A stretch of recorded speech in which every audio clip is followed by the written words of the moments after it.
Good morning, good night, good afternoon, everyone. It is myself. So it is your host, Kevin the Navigator. So on the sea story experience, right? So here's about the sea story of my Navy boot camp experience. Now I'm gonna talk about, right, step number 6.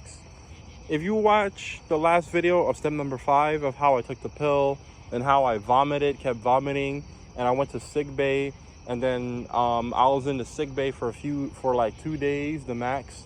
And the petty officer and the RDCs, they kept giving me like Tylenol, and orange juice, Tylenol, and the water, orange juice, and Tylenol, And I'm drinking Arizona, so it's not alcohol. So this is family friendly. So I mean, well, alcohol is a sailor's life actually, but anyway, it's not the point. But in this video, this is step number 6. So, in case you're wondering why am I calling this steps, is because everyone says part 1, part 2, part 3, part 4, part 5, and I want to do something different. So, as a result, I want to do steps. So, steps how I got from soaring the flag all the way to back home and starting from the drawing board again. Now, that part being said, so in step number 6, this one's really about like when I met a couple of people in boot camp, right? And how I met so many great people, including the RDCs as well. I never took the RDCs, what they do personal. I never did, because you're not supposed to. That's their job. Their job is to make you feel like low. Their job is to make you feel like you're at the bottom of the bottom. Their job is to break you down, build you back up. That's the model of every military boot camp branch and law enforcement. So in this case, we're talking about the Navy, because this is a nautical channel. So that part being said, they break you down, build you back up. They're building character. So it's a building character type of environment. I met a lot of great people, man. Like quick shout outs, man. I never forget y'all. Seaman Recruit McGraw, he's from Texas. Shout out to him if he ever sees this. Seaman Recruit Vaughn, straight out of Washington State. He's near Seattle, so he's in a town that's like an hour from Seattle, Washington State. Shout out to the Gavinator, straight out of Los Angeles. I'm sorry, no, straight out of Sacramento. The Gavinator. He has his own YouTube channel. If I can link it, I'll link it. Shout out to the Gavinator. Shout out to Seaman Recruit Norbit, straight out of ATL, straight out of Atlanta, Georgia.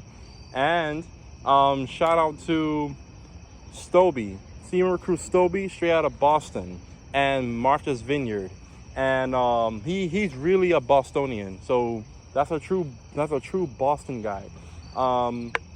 And also shout out to Seaman Recruit Ramirez and Velasquez and Dominguez and Sosa. So, well, let me shout out the names of where they from. So Velasquez, he's from San Diego, California, of course. He's one of those cholo guys. He's one of those cholo guys that, like, he's like those Mexican cholo guys. He's one of those type of dudes. Dominguez, he's from Chicago, so he's one of those Chicago Mexicans. Each Mexican I've encountered from different states, their culture is different. And Sosa, he was from Chicago as well, so he was Puerto Rican, Dominican. He's mad cool. And oh yeah, Seaman Recruit Lopez, straight out of the Bronx. You know what I'm saying?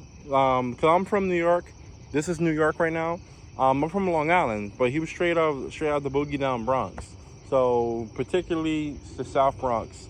I think around the Yankee Stadium part. So there's a whole bunch of people that I need to shout out. Also, a big shout out to Senior recruit Johnson from Tennessee. He's from Memphis, Tennessee. He's very country. He's a country boy. Like, he's very country. You know what I'm saying? So he's very country. Now, that part being said, the thing is this, right? So all these people that I shout out, there's a lot of people that I shout out. Oh yeah. Also, you also have Seaman recruit Terrence. He's from Alabama. Shout out to all the Seaman recruits I met from Florida. There's a whole lot of y'all. I can't name them all in this video. There's a whole lot of you guys. And shout out to Hawaiians, man. Seaman recruit Lau. I can't pronounce his name correctly. Lau. He's from Honolulu, Hawaii. You know what I mean? So he's really Hawaiian. The Hawaiians are so cool. Everyone loves Hawaiians. But and also, I'll never forget Sweetwater. Seaman recruit Sweetwater. That's literally his name, his birth name, Sweetwater. So, you know, like, but we all call them sugar water, or we all call him Kool-Aid, you know, because, you know, Sweetwater, he's water sweet. He's from Louisiana, so he's a Cajun guy, so he's a Cajun French Louisiana Seaman recruit. Like, he had the very, very, very like les moi type of Cajun accent. Like he has a heavy French Cajun accent. Like les moi. Like he has that type of accent. In English version, but he's a Cajun French dude. He's very Cajun. So shout out to Sweetwater. Like much love to him. I don't know where he's at now. I'm not sure if he got separated, but I'm not sure if he made it to the fleet. I'm not sure. But if you are watching this, shout out to y'all. Everyone in the United States Navy, shout out to all of y'all. I'll come back to the Navy, but I'm gonna come back as an officer and be in the Naval Reserve in the Sea Lift Command. I'm not gonna go full-fledged, so because I want to work as a civilian mariner and as a military mariner as well. So anyway, continue to the story of chapter 6 or step 6 is that continue the chapter of step 6. After I got healed and all that stuff, this is when we did the gun range. This is when we did the gun stuff like that. Like, it was Chamber Safety Magazine, so we had a Beretta 9. But by the time I was there, they were phrasing out the 12-gauge shotgun, boom, to just regular Beretta 9. So I was one of the last candidates because I was in Division 090. I'm sorry, Division 092. I was in Division 092, all male division, no females, no female co-ed anything. All males, complete sausage fest. No women in sight except for the female RDCs and the female officers on the ship. But anyway, so we were the last candidates that went from blue to green camouflage utility outfit. And we were the last group. That phrased out the 12-gauge shotgun. Like, they phrased that out. So they took that out with the shotgun. So they already took it out. So they took out the shotgun and we just had the Beretta 9. So I was like, okay, this seems a bit interesting. And I was like, oh man, wow, because we were the last group to do that. So we were the last group to ever have that 12-gauge shotgun phrased out and went to the handgun. If you ask me, have I ever held a gun before? No, because in New York State, we're not really a gunslinging state, you know what I'm saying? Even though people in New York State have shot a gun, especially if you're in the lower class neighborhoods, they have done that, especially if you're a part of a gang or part of a police force or part of an organization that deals with guns, like the NRA and all that stuff. Okay, fine. But me, I was like an average middle class, kid. I didn't have a father who's like a gun clapper. I didn't have a father like that, you know what I'm saying? So I didn't have none of that stuff. So it was my first time holding a gun. In my experience, it was heavy as hell. It was very heavy as hell. So it was very heavy as hell. The bullets was like this big, and no, I'm sorry, they're a bit larger, but I may be exaggerated, but the bullets was this big. The gun was heavy as hell. The process of like click, click, click, click, click, click, click, click, click, all, it's like a lot of work. So the already sees is like chamber safety magazine. We all repeated chamber safety magazine, clack. So we did the practice guns before we actually used the real guns. So same thing with the shotgun, 12 gauge shotgun. So fast forward, I kind of cried a bit because I was like, oh shoot, I'm about to go shoot somebody. I'm about to go shoot something.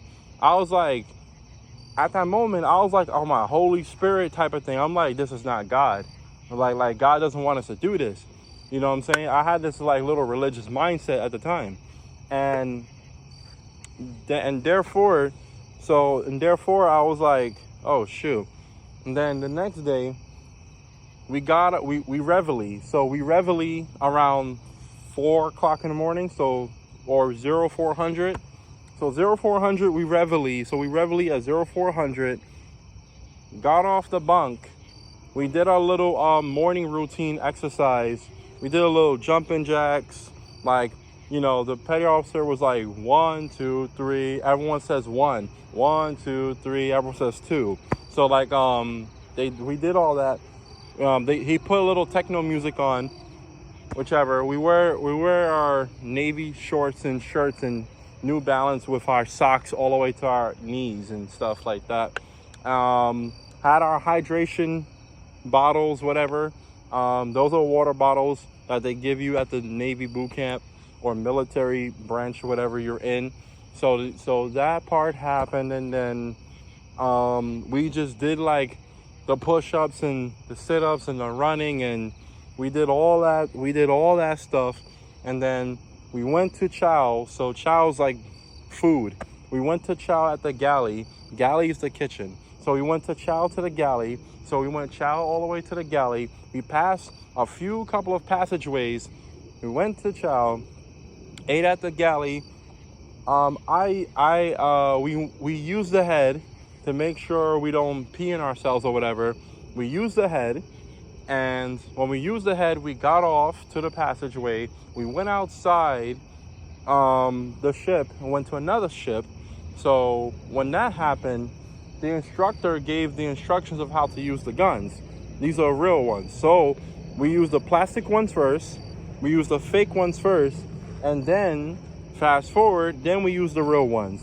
And I'm not gonna lie, when I held that 12 gauge shotgun, it was like boom. It was boom, and it hit me like that. But of course, there was the gun instructor, another petty officer was like in the back of me. And there was a chief in the back of me too. So they put their hand like this, so I don't go like that. So I went like this to the arm first. I went like this to the arm first. Click, click, safety chamber magazine, blast, boom. That part happened, right? And then we went in the bottom. So we went in the bottom, same chamber safety magazine, boom. We went like, we did that. So that part is done. And then it was the loudest noise ever. We had headphones on, yes, we had headphones on, and it was the loudest noise I've ever heard in my life. I used to be scared of balloons and fireworks, but a 12 gauge shotgun, when you shoot one slug, when you shoot one mega slug, it was a big slug. When you shoot one big slug, that thing has a big impact. It was very, very, very loud. And then the Beretta, we did the Beretta. So we did that part. The Beretta, we did that part, and then we shot 3 shots in the Beretta. And ironically, I had sharpshooter. Even though I was scared, I was like shaking like this. Ironically, I had sharpshooter, so it hit the target. It hit the middle of the bullseye. So on both shots, and they gave me a sharpshooter reward. They also, actually, no, I'm sorry. If I would have continued at boot camp, if I didn't get separated, I would have had a sharpshooter award. But I think it was issued to me. But it was issued to me. So anyway, fast forward. This is the part when when I'll start to slowly separate from the Navy, right? So there's the part when I start slowly get away from it, slowly getting out of it. Now, that part being said, there was a test. They make you take a couple of tests because you have to read the Navy study guide. When you read the Navy study guide, they made you take a couple of tests. And the way that I learn things different. I don't learn things with reading a book like this and memorizing like that. That doesn't work for me. But the military, they have one way of learning, and I can't do it. I just can't do it. So Seaman Recruit Stobie and Velasquez and Dominguez, they were helping me out because they kind of knew I was in special ed. They knew I was in special education. They kind of knew I had a delayed learning. Delayed learning, they kind of knew that. So since they knew that, right, and they knew my learning was delayed, they knew that. And that part, they try to help me, give me the answers. They try to help me like study, and I just couldn't get it because for one, I was thinking about my ex-girlfriend at the time. I was thinking about her. I was thinking about my family, my younger brother. I was thinking about, oh man, my younger brother, he's a little kid, and I left him. Like I kind of felt like heavy guilty, so I felt a lot of heavy guilt. And I was like, shoot, maybe I should have never left. I probably should have stayed at college. I probably should have like got a job and go to college and then come back as an officer, because at least I got something to fall back on. Because at that point, I was in a serious relationship. When I was in a serious relationship, there was a lot of pressure from her family and my family on me. Like, you know, if you're the man, you're supposed to provide, you're supposed to do this, supposed to do that, supposed to do that. So it was too much. So at that point, my mind was in the borderline of giving up of the Navy and giving up of everything. And I don't want to come back home and say, I quit the military because I just didn't really feel like it. I didn't want to do that, but like, you know, it sounds cowardly. So I was being a coward at the time. So my cowardliness, my coward spirit was creeping up on me more. So I went on the bunk, right? And of course, a lot of people were like, they were like fussing, cursing, and laughing at each other and doing like sailor stuff. And they were putting pranks in the laundry room and all that stuff until the RDC says, hey, everyone, shut the F up. I'm trying to F and sleep. Slam the fishbowl. So the fishbowl is where they sit in their office. There's always one RDC who watches everyone overnight, you know, and then we have to do night watches or whatever. Someone has to stand watch. So one person stand watch, and the person who stand watch was like, everyone shut the F up. Y'all need to go to sleep. Tap in, taps. Come on, man, tattoo the taps.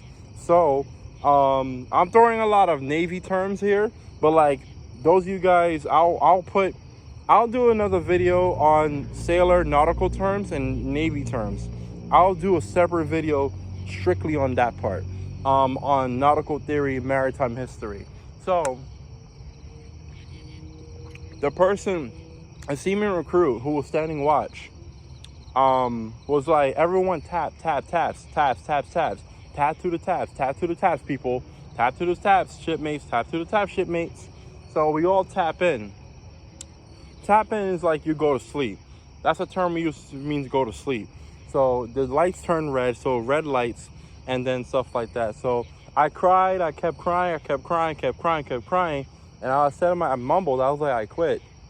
I want to leave. Like, this is too much. Everything's too much. So, like, I got sick. People don't care about me. I'm by myself out here. I don't know nobody here. I'm in a strange place. This is a strange environment. This is a shock. What is this? What did I sign up for? Like, this is not Officer Kevin. This is not Captain Kevin. Like, I feel low. I feel low in the ranks. I feel like I gotta work hard, like a workhorse, and struggle. So I had that mindset at the time. And then on top of that, when I had those mindsets, like the morning, I said the morning when I not refused, but when I did my about face wrong, when I kept doing it wrong in the morning after we reveille, the third petty officer and the chief kept yelling at me, and yelling at me, and yelling at me, and yelling at me, and told me to do push-ups. They basically were smoking me. They were smoking me in front of everybody, and I just wobbled my arms and I started crying. I was like, I quit. And then I screamed to the chief. The chief was like, you want to effing quit? You mother effer, you wasting my mother effing time. You having everyone else hungry while you selfish piece of ish, you selfish piece of SITH, you ASSHOLE. I really hate you. You piece of S. Yeah, get your black ASS up. Yeah, you think you're a hot shot, huh? You think you're a superstar, huh? That's what you think? You think, what about me? I want to be superstar too. And then, of course, his ears was all over my ear and yelling. Hot breath was all that stuff. And then now you have other RDCs shark taking you at once. And I just broke down crying. And I was like, aye, chief, I quit. Aye, chief, I tap out. I tap out. I tap out, chief. I tap out. He was like, what do you mean tap out? You want to tap out? Come to the fishbowl. So I went to the fishbowl, and then we talked right there.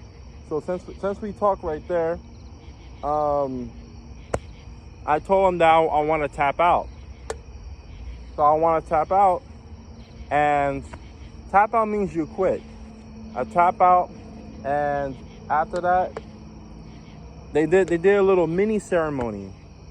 So, and the chief and three RDCs came out. Was like everybody muster, all hands on deck. So we all gathered around, all hands on deck. We all mustered. So we all mustered, and therefore, the chief was like, if anybody wants to tap out right now, there's the bell. There's the bell. There's the rope. All you gotta do is ding, ding, ding. So you ding, ding, ding, and your ASS is out of here. The mother effing Navy doesn't need mother effers like you. Because mother effers like you is the reason why people get killed in the fleet. We don't need you here. Get the F out. Who wants to tap? Who wants to ring the bell? Come on, who wants to ring it? So, of course, I ring the bell first. I was petty with it. I was so petty with it. I ring that thing so hard. I was like, ding, ding, ding, ding, ding, ding, ding, ding. So I went like that. and then the chief was like, don't break my effing bell before we smoke you again. And then he was like, pack your ish, pack your SITH, get the F out of my face. Don't ever effing come back. You better go F yourself. Go F you, your mom, your father, your auntie. Go F everybody. I hope your whole ancestry is effed up. I hope your future kids and sperm is effed up. Get the F out of my face, shipmate. I'm sorry, you're no longer a shipmate. You're a traitor. Get the F out. And then so they escort me out, and 3 other people ring the bell as well, and they quit. So now, thank you guys for watching this video. So this video is about how the first process of how I quit. And also, to add on to that too, I kept failing the tests. The written test, I kept failing it 2 times. They gave me 3 chances though. I failed it on purpose. I failed it on purpose because I wanted to leave. That's why. I really wanted to leave, and I kept failing it on purpose. The physical test, I couldn't do it no more. The smoking, like them smoking me, doing push-up sessions and sit-ups and burpees, I couldn't do it no more. I flopped. I flopped. I was like, I can't do this no more. I'm done. So yeah. So thank you guys for watching my sea story of my Navy boot camp experience, the step 6. On the next video, you're gonna learn about step 7, how I got processed into the courtroom to get my contract out, and how I got processed to SEPS. SEPS stands for separation. How they're processing my separation from the United States Navy. And now I go back home, start a new life, and then Then I haven't went seafaring for a couple of years. So, because the spirit got out. So, and I was immature at the time. So I was very immature, indecisive, misguided. I did things upon myself and thought it was the right thing to do, but I didn't ask for any help. So, even though people offered me help, but I was just being little like, oh, I don't need this, I don't need it, I don't need that. And then now I'm facing the consequences of it. So, if I can tell myself back, if I can tell my younger self, I would have said like, you know what, before you join the Navy, try out this military thing. Relationship, you should hold off on relationship. You should continue college. Join the Merchant Marine Academy and see how everything works out. If all's good, continue with it. If not, do regular college and then join the Merchant Marines after that. So, yeah, if I would have told my younger self that, but it's a regret, but it's a good regret and a bad regret. So, there's always good and things that comes out of it. You know what I'm saying? So, either way. But thank you guys for watching this video, and I appreciate y'all subscribing. I appreciate y'all doing everything. I appreciate y'all sharing my video. I appreciate y'all watching my nautical content, and there's more stuff coming up soon. All right, guys, I'll see y'all later.